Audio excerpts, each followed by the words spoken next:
Happy Thursday! I am Allegra, your brain science based, self care forward productivity and time management expert. And what does that mean? It means that I help you to get the things done that you want to get done, all while making sure you stay mentally and physically and emotionally well. No, I'm not a doctor and I don't play one on the internet, but I am a homeschooling mom, an entrepreneur. I produce and perform stand up comedy. So I'm one of those people who does a lot of things. And the reason why I started this business was because people would come up to me and say, how do you do all the things?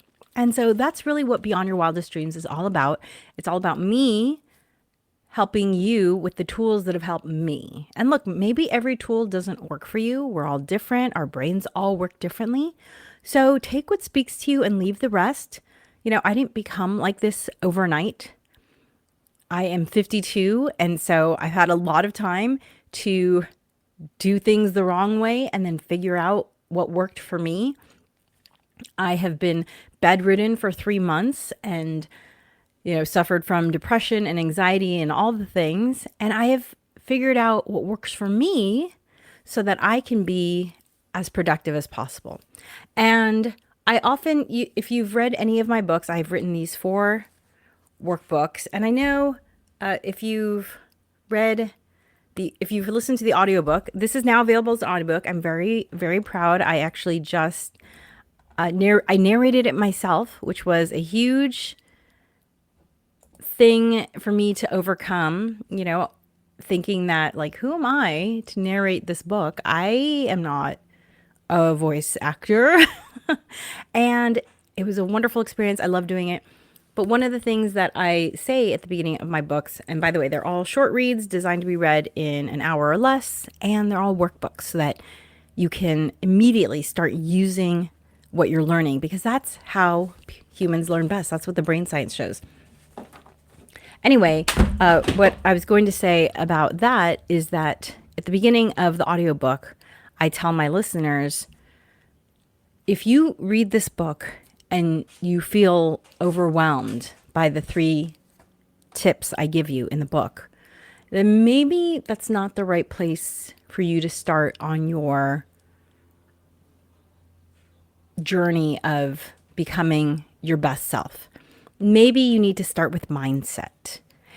And mindset is what I'm going to talk about today. I do not consider myself a mindset expert. I am absolutely a student of mindset. I've read a lot of books that are directly related to mindset and indirectly related to mindset. And so today I'm going to share with you some of my favorite mindset philosophies. And by the way, this is my website, bywdreams.com. If you want to work with me one-on-one, if you want to find my books, my audiobook link is at the top of this. It's not on all platforms yet. It rolls out very slowly. Every platform decides on their time. But currently it's available on 5 platforms, including Kobo and Apple. So go check it out. And so today I'm going to talk about the mindset tips that have helped me. And because maybe this is the place where you need to start. If you're feeling overwhelmed and even doing one step feels like too much, then maybe you need to start with mindset. And at the beginning of every podcast, I always start with a couple things. So before I go into my mindset thing, I'm going to rewind and do the 2 things that I always do at the top of my podcast, or mostly do at the top of my podcast. And that is, I want to say welcome to all of my listeners. Thank you for joining me from the over 90 countries. And I always like to pick a country from the list to share some interesting facts about. And so today I'm going to share some interesting facts about Uzbekistan, which I have never been to Uzbekistan. And I definitely don't know a lot about it. And so I think it's interesting to learn about these places. Thank you for listening to me. I love to travel. I wish I could go everywhere. I think people and places and culture is fascinating. But instead, I'm just going to have to learn about you from the internet because that's just not where my life is right now. So Uzbekistan, an interesting fact about Uzbekistan is that it is a double landlocked country, which means that it's surrounded by landlocked countries. So in order to get to a coastline, you have to cross at least 2 national borders to reach one. And it's one of only 2 double landlocked countries, Liechtenstein being the second. So I don't think I had been aware that there were double landlocked countries. Landlocked countries alone seem rare to me, but yeah, one of only 2. I thought that was fascinating.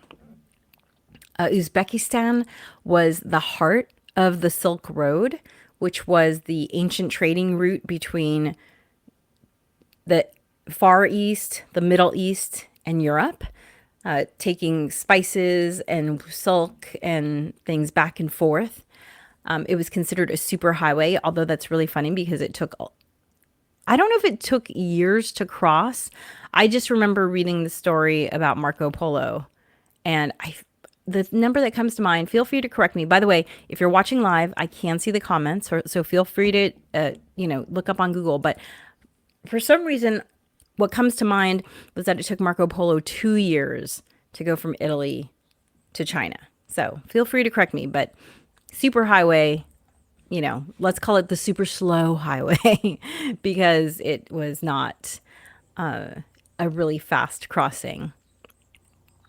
They have some, oh my gosh, some of the architecture is just amazing. I'm looking at a picture right now of the UNESCO World Heritage Site, Samarkand. I'm not sure if I'm pronouncing that correctly, Samarkand.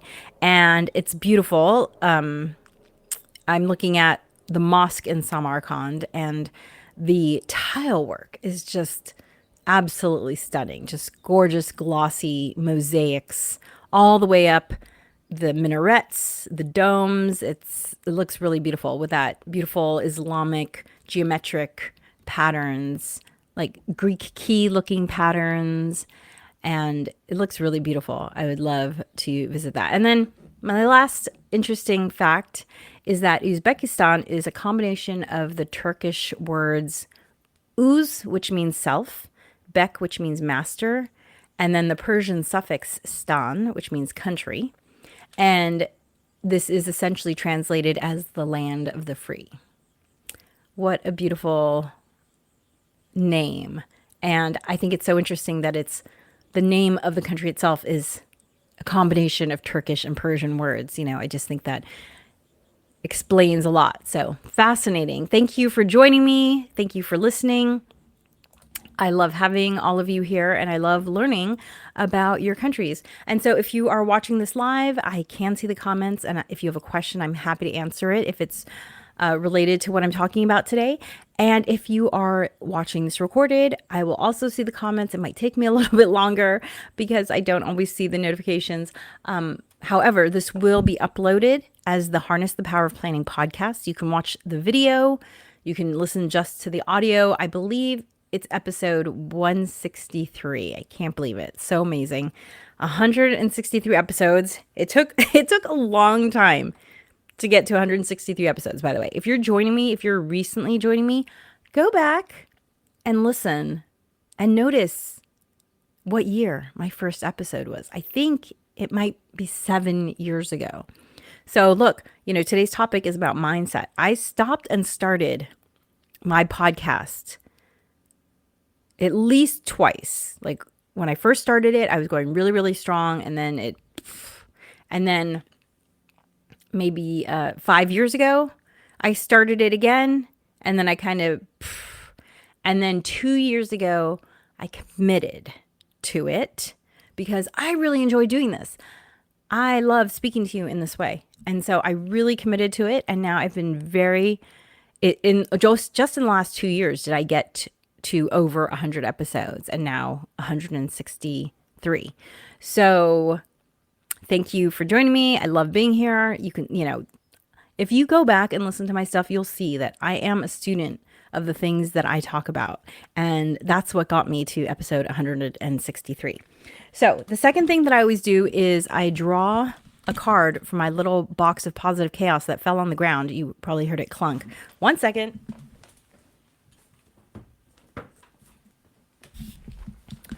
Okay, so I have this little box of positive chaos, It's there whenever I need it. I feel like I always pull exactly what I need to hear from it. And so it just sits on my desk anytime I need a little oomph.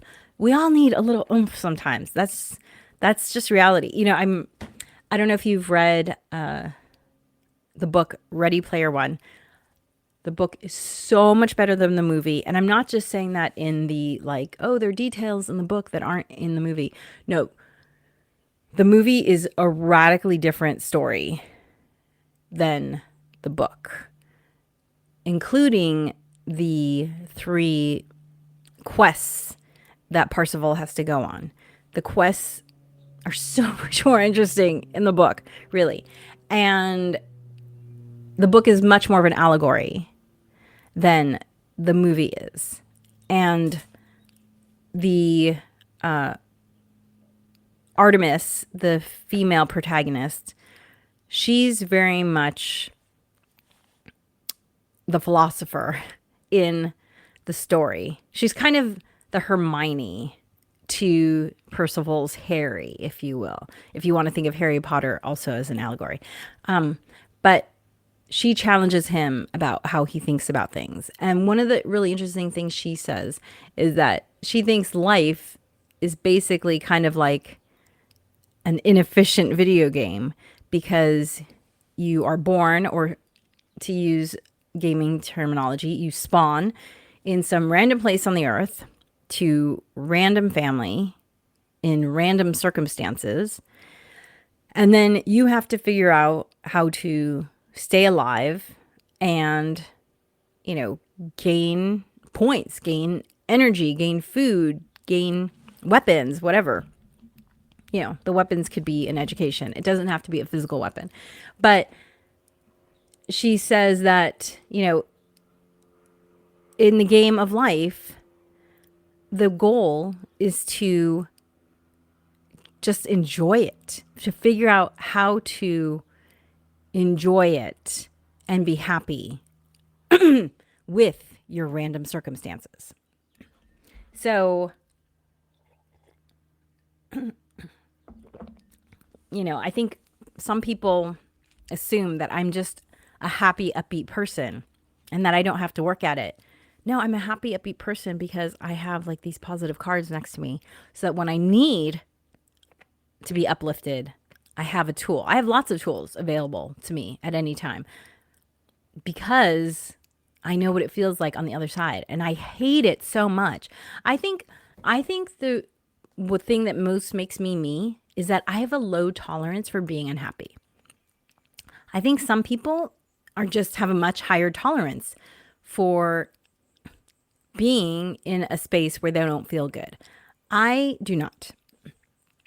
And I'm also, ever since I was a kid, I have, I'd always told myself I had strict rules with regards to substances and, any sort of mind altering anything. I was always like, no, I want to figure out how to be happy without relying on external chemicals. And that's why I have these positivity cards. That's why I always have art supplies around so that I can do that.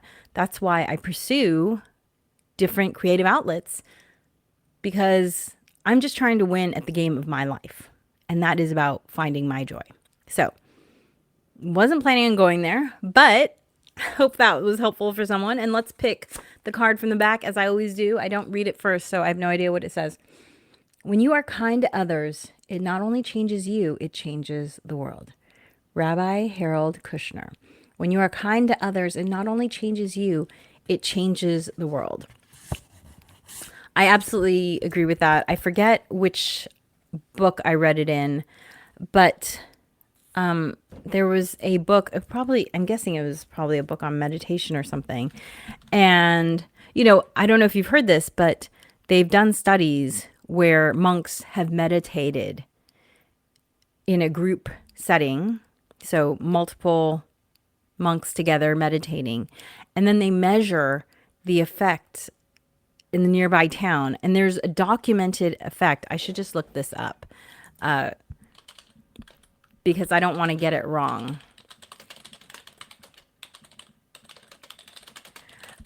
there were documented benefits to to the area nearby. And I'm going to have to, maybe someone else can look it up. And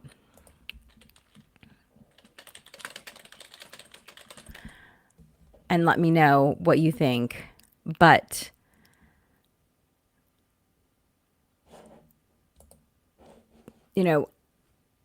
our country was pretty captivated by the peace walk that was happening earlier this year. I don't know if you followed the peace walk at all, but there were some monks who walked from Texas to Washington, D.C.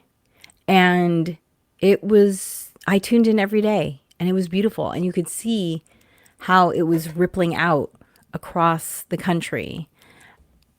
And so when you are kind, you create a small ripple. I truly believe this. In fact, there's an interesting book called The Field where it talks about the fact that, on a subatomic level, like this space right here looks empty. And if you're listening to the audio only of this as a podcast, I'm just saying that the space around you, it looks like empty space, but that's just the limitations of our vision. In reality, there are teeny tiny little particles bouncing off of each other all over the place. So that, like for me, for instance, this mic, there are teeny tiny particles bouncing between me and this mic, back and forth, back and forth, back and forth. So fast and so constantly that in essence, me and this microphone are touching. We don't know we're touching, but we're connected by these subatomic particles. Apparently, these subatomic particles are so frantic in their moving that if we could harness the energy in what we see as empty space, we would not need power plants. There's enough energy apparently in a very small space. I forget what the number was, but it was like a ludicrous space. It was like a 4x2, space. So like literally just like spread out your arms and that space that you're taking up if you wave your arms around, like could power a city. It was something like that, right? There's so much energy. And the hypothesis is that the field is responsible for, when you have a thought about someone and then they call you, well, it's because according to the field, you're actually connected to them through these subatomic particles. And so when you think of that person, they get that thought and then they call you. Or how a lot of times scientific discoveries are discovered on the same time at different parts of the planet. Again, same thing. It's like someone sends that idea out and someone who's attuned to that idea gets it.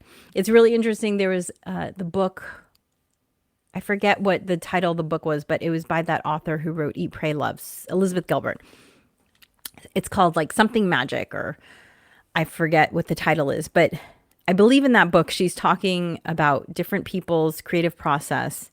And one singer that she is talking to, I forget who it was, but he was driving down the freeway and he got an idea for a song.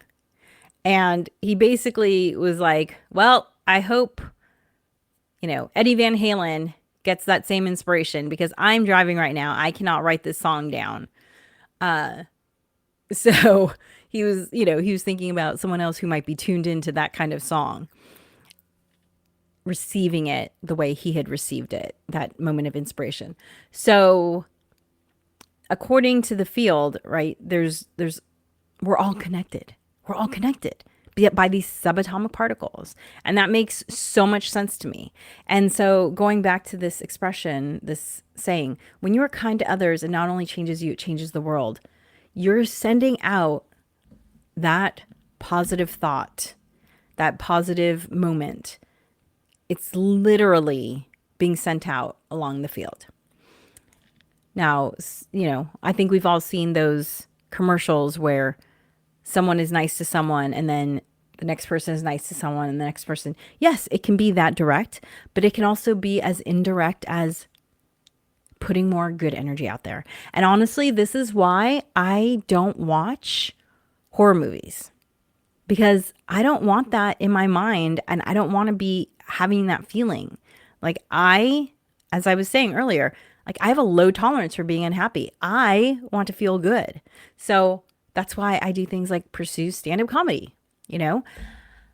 So think about what it is that you're taking in and what it is that you're putting out, because it doesn't just affect you, it affects the world. And if you have roommates or if you have family that you live with, you've experienced that firsthand. When one person is negative, blah, it can color the whole atmosphere. But it also takes one person being positive to try and flip everyone back to the other side. So, which do you want to be? I'm very clear about which I want to be. I think a lot of people don't decide. And negative is easy. Positive takes a little more work. But I think it feels a lot better. So, have you decided which side you want to be on? And if so, are you actually putting your energy towards it? Which is a perfect segue to my topic today, which is about my favorite mindset philosophies. So I'm just kind of going to list them off in no particular order, but these are things that have helped me when I'm having a challenging day or when I make a mistake or whatever. And so the first one, I don't remember where I heard this, so I can't give it credit, but it's the idea of, will it matter 2 months from now? So sometimes someone in your life will come to you and complain about something, and they'll feel very upset about it. This happened at work, or this happened while I was driving on the freeway, whatever the thing is. And something that helps to put it in perspective is, and what I mean is, like, when someone is complaining about it in a way where they make it seem like it's a really bad situation, like it's really going to affect them long term. And the simple shift of mindset is, will it matter in 2 months? Sometimes I ask my friends or family that when they say something about what happened at work and it's like this big disaster, and I say, will it matter in 2 months? And they immediately shift. And I'm like, no, it won't. And if it does matter, if they say yes, then you can say, okay, will it matter in 6 months?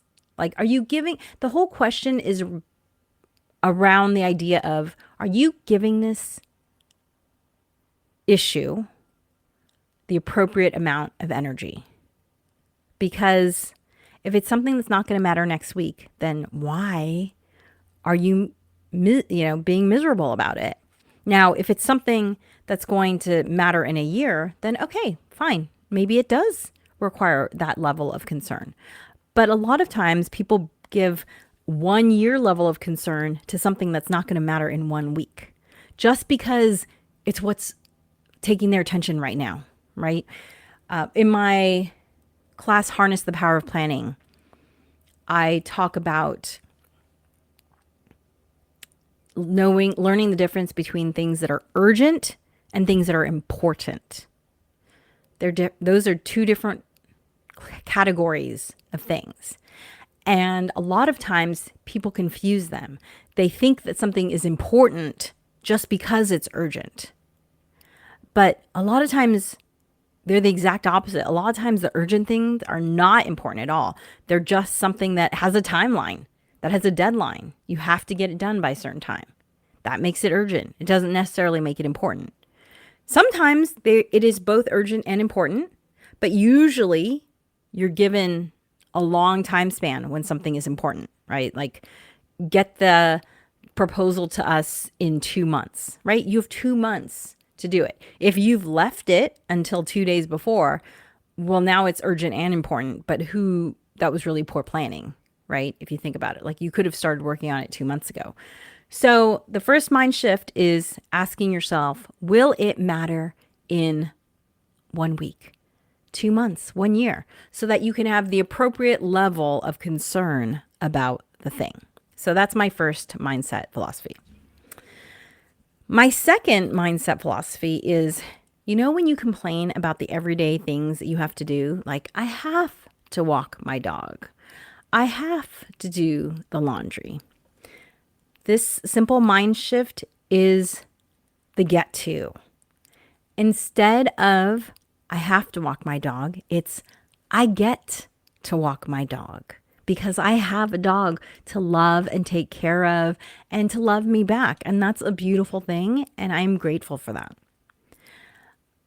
Instead of, I have to do laundry, I get to do laundry because I am lucky enough to own clothes worth laundering. So the wonderful thing about this mind shift is that it shifts you from complaining to really feeling gratitude about the thing. It's so easy. And this is actually something that I talk about whenever I'm helping people become more effective with their to-do lists, right? So my first book, the bestseller, the one that's an audiobook now, 3, 2, 1, done. Your to-do list is the perfect place to practice this get to. Turn your to-do list into a get to list, and immediately it shifts you to gratitude, right? Instead of grocery shopping, it's I get to buy food. I get to have options at the grocery store and money to spend on groceries. So that is my second mind shift tip. My third mind shift tip comes from a book called Existential Kink by Carolyn Elliott. And a lot of self-help, I feel like this book is very different than most other kind of mindset or psychology self-help books, because this one is more intuitive. And I don't know how else to explain it except with that word.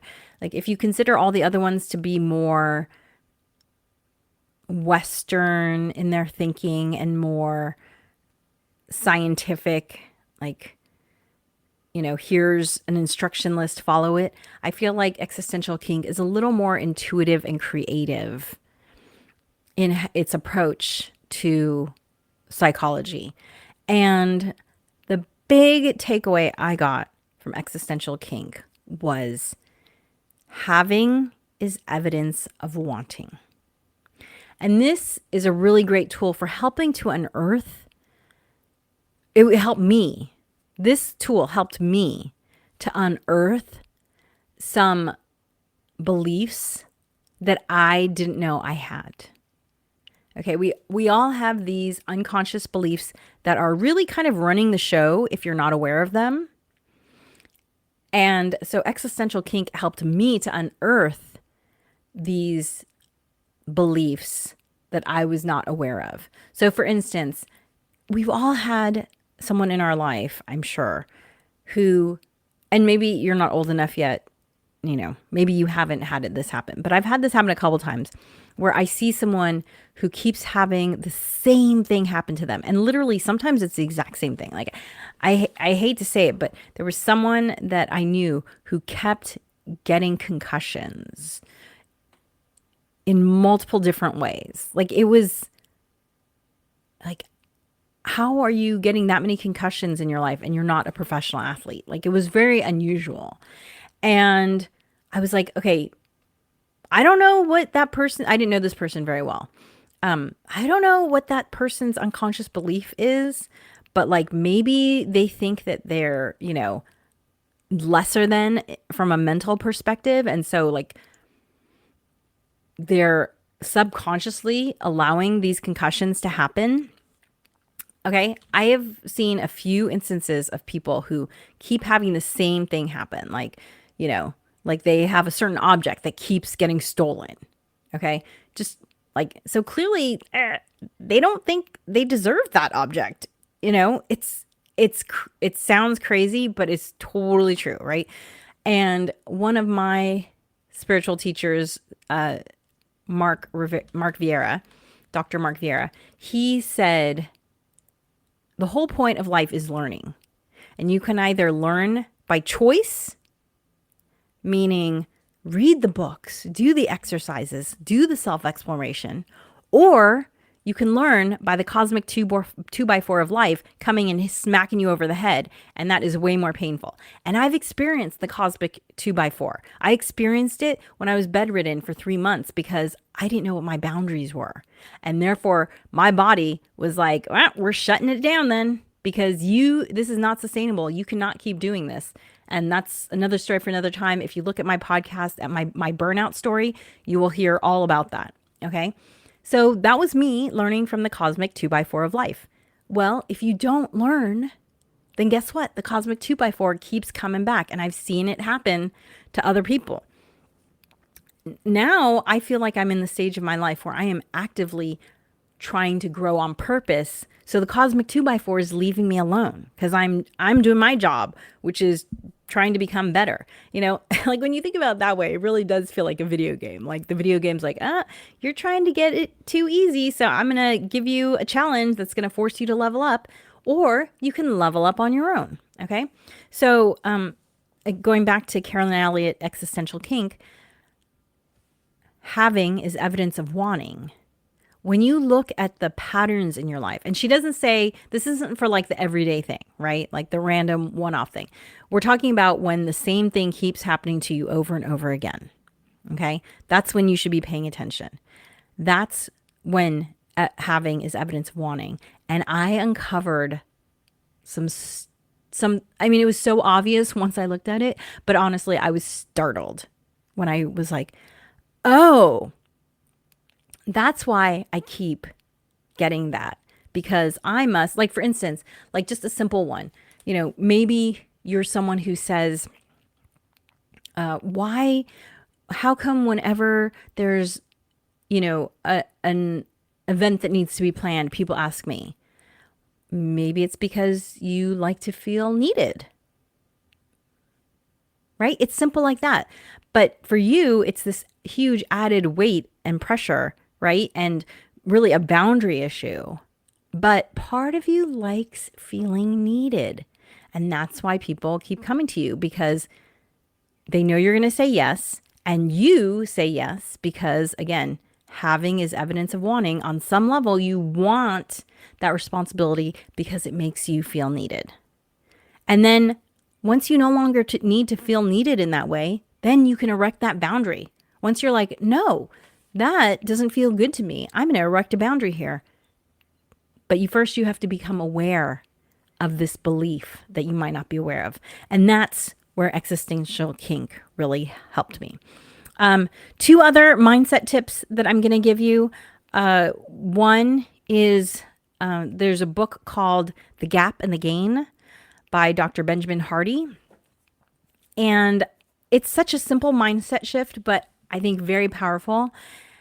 And the gap and the gain is basically about the fact that we tend to evaluate our progress against an ideal. So for instance, let's say you want to write a book. I use this as an example a lot because a lot of people want to write books. It's a great goal to have. Get your stories out there. Fantastic. Okay, so let's say you've been writing every day 1,000 words. Kudos to you, right? Except your goal was to write 2,000 words. Okay. And so at the end of 10 days, you've written 10,000 words, but you wanted to write 20,000 words. And so you're bummed because you're so far from your goal. Okay. So the reason why you feel bummed is because you are measuring yourself against your ideal. And that's the gap, right? So that the distance between 10,000 words and 20,000 words, that's the gap. And that's what you're looking at. That's what you're focusing on. And that is why you're bummed out. What Dr. Hardy and I think Dan Sullivan is his co-author, what Dr. Hardy and Dan Sullivan say is that you should be measuring yourself against the gain, which is where you started. So you started with 0 words and now you have 10,000 words. That's amazing. And that when you measure yourself against the gain, that's when you're going to feel good about what you've done. Because the thing is when you measure the gap, that's not motivating. That's not going to keep you moving forward. Like how many people probably have 10,000 words stuffed in a drawer somewhere because they measured themselves against the gap and they decided not to keep going. But if you measure yourself against where your gain, that is what's going to motivate you to keep going forward. 2 years ago, when I decided to relaunch this podcast and take it seriously, I could have easily said, oh my gosh, if I had kept it going by now, I could have been at 500 episodes. What's the point? That would have been measuring myself against the gap. Instead, I said to myself, wow, look at that. I've already got 60 episodes and I have listeners in this many countries. People are still listening, even though I haven't put out a new episode in a year. That was inspiring. That was encouraging. And that's what kept me going. And look, now I've, more than doubled the amount of episodes I have up, and I'm doing one a week. Okay? Because I measured myself. I only recently learned about the gap and the gain, but it's something that I had intuited clearly before because, yeah, I look at how far I've come rather than against the ideal. Because look, I'm 52. I've already missed the ideal in many areas of my life many times. And because of my low tolerance for being unhappy, I had to figure out a way to be okay with that and still move forward. You know how you meet people who you might have met someone who's the same age as me and they seem kind of beat down. I think that's people who measure themselves against the gap versus the gain. I'm the way I am because I measure myself against the gain, not against the gap. And that's my secret to not being beat down by life at 52. Because let me tell you, by the time you get to 52, a lot of things have happened to you. I could easily curse right now. I'm not a big cursor because I like words too much to, just rely on the easy ones to express oneself. But you have to figure out ways to keep yourself moving forward because you just get a lot thrown at you every decade of life. So my final tip, and it's less of a tip and more of a book suggestion. I have recently been listening to a lot of books by James Baldwin, the famous civil rights activist from the 1960s. And because I wanted to read kind of everything he wrote, I also came across a book written by another James Baldwin from 1897. And it's called Four Great Americans. And it's these little mini biographies of George Washington, Abraham Lincoln, Benjamin Franklin, and Daniel Webster. And it's funny because they don't even talk about the dictionary when they talk about Daniel Webster, which is really interesting. But I have read other books about Franklin, Lincoln, and Washington, and I still learned new things with these books. And so they're fascinating little biographies. They're super short. I would say if you have family and you like to listen to books together, this is a great thing to learn together because you will be inspired by these people's stories. I find endless inspiration in Washington, Lincoln, and Franklin. And I feel like I've read like the good and the bad, and there's still a lot to be impressed by. If you want to read another fascinating autobiography, read the autobiography. I don't remember which one I read. I'll put it in the show notes. But I read an autobiography about Harriet Tubman. Fascinating. Okay. Sometimes it's amazing to read about people who've had completely different experiences than you, so you can see what's possible. And Lincoln, Washington, Franklin, Tubman, James Baldwin, fascinating stories, fascinating people, way harder lives, I think, than I had. And so endlessly inspiring. So thank you so much for joining me today. Next week, be sure to subscribe and like and leave a comment wherever you listen. It costs you nothing and it helps me to know what content is inspiring to you.